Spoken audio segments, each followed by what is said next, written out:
God's pleasure to do you good. Fear not, little flock, for it is your Father's good pleasure to give you the kingdom. Luke 12:32.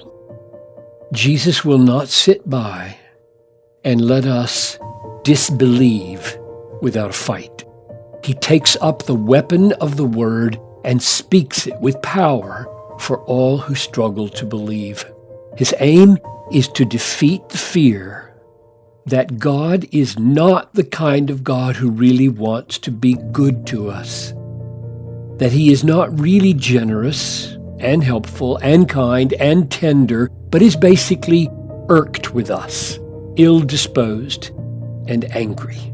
Sometimes, even if we believe in our heads that God is good to us, we may feel in our hearts that His goodness is somehow forced or constrained, perhaps like a judge who's been maneuvered by a clever attorney into a corner on some technicality of court proceedings, so he has to dismiss the charges against the prisoner whom he really would rather send to jail.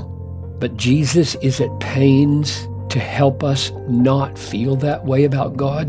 He is striving in Luke 12:32 to describe for us the indescribable worth and excellency of God's soul by showing the unbridled pleasure He takes in giving us the kingdom. Fear not, little flock, for it is your Father's good pleasure to give you the kingdom.